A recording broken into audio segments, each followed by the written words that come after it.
The art and legacy of Louisiana's beloved blue dog painter George Rodrigue are on view at the West Baton Rouge Museum in a rare opportunity to see several works from his private collection. It's been 10 years since the artist's death, and his widow Wendy Rodrigue is keeping the memory and mission of George Rodrigue alive by sharing his art with school children around the state. Here's more. Many of the George Rodrigue paintings hanging on the walls of the West Baton Rouge Museum are rare sights from the private collection of his widow Wendy, on loan as part of a retrospective of Rodrigue's work themed "The River is the Road." And the river is one of those elements that links all of Rodrigue's paintings through. So I thought about that. George as a little boy on the banks of the Bayou Teche, the river leading us through to this bright hope, as you'll see in so many of these paintings. The end of the river, or is it a road? And how does that translate to the journey of life and the journey of George's life in particular, but also hopefully for people who visit this, maybe it will resonate some for their own lives. Wendy Rodrigue, widow of the famed blue dog painter George Rodrigue, is filled with emotion as she talks about her late husband's work as a chronicler in canvas of Louisiana's culture, history, heritage, and landscape. As a child, I grew up mesmerized by the blue dog. There is a hypnotic quality to the blue dog, those eyes that kind of lure you in and that mystique about it. So tell me about the origin of the blue dog. So the blue dog actually started with an early Cajun legend called loup-garou. Loup-garou, crazy wolf, werewolf, almost a boogeyman type of character or myth. And it was a story George's mama told him when he was a little boy. Wendy says George grew up in what we call today an artistic desert in his hometown of New Iberia, which at the time, museums, galleries, public art, and school art classes were not readily available. George discovered painting at the age of 8 while recovering from polio after his mom gave him a paint-by-numbers kit. The very first painting that George Rodrigue ever saw in his life was his own. Isn't that wild? Now, he didn't like the scene on the paint by number. You know what it was? What? When paint by number first came out, they only had one scene, and that was the Last Supper.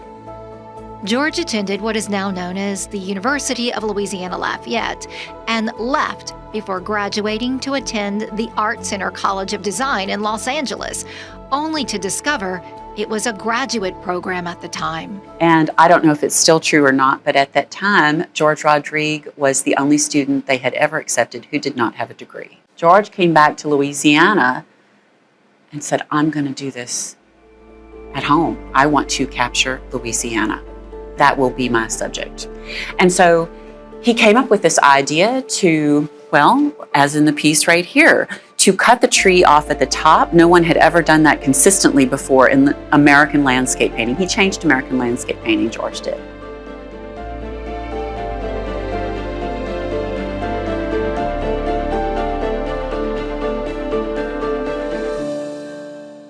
The blue dog didn't start out blue.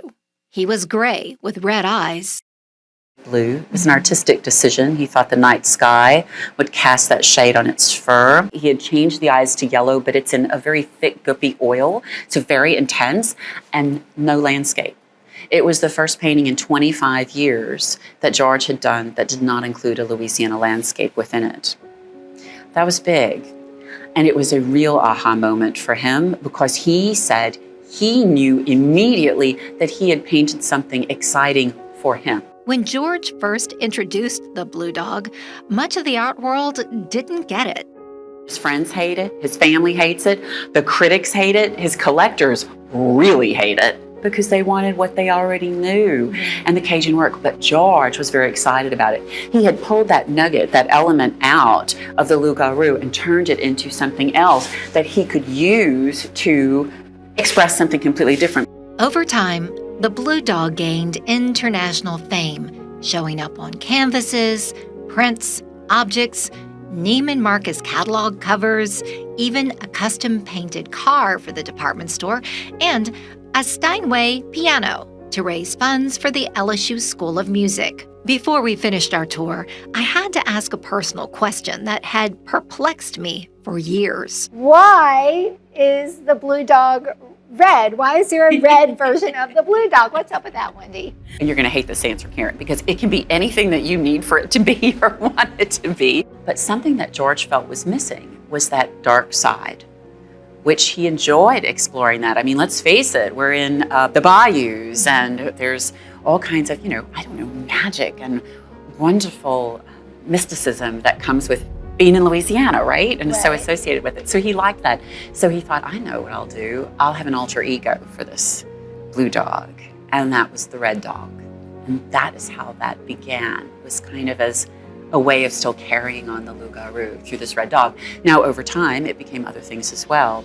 He used it to express love, for example, in a whole series of paintings. Wendy returns to the West Baton Rouge Museum in October to host free guided tours for area school children as part of her ongoing mission nationwide to inform and inspire future artists.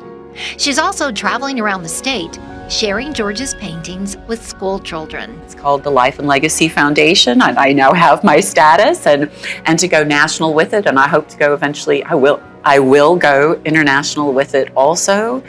And let's see, 137 schools, over 600 classes, and more than 60,000 kids later. Establishing the Life and Legacy Foundation was Wendy's way of pulling herself from the depths of grief after her husband died of cancer.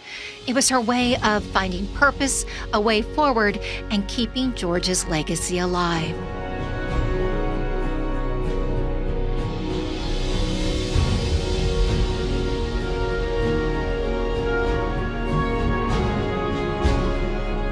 George Rodrigue is an LPB Louisiana legend, belonging to the ranks of the state's most beloved and accomplished icons. Between 1990 and 1993, George painted 16 portraits on 3 canvases of other LPB Louisiana legends.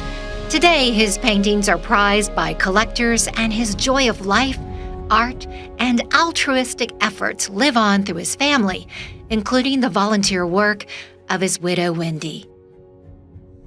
To learn more about Wendy's work with school children, check out the Life and Legacy Foundation's website at www.legacyarttour.org.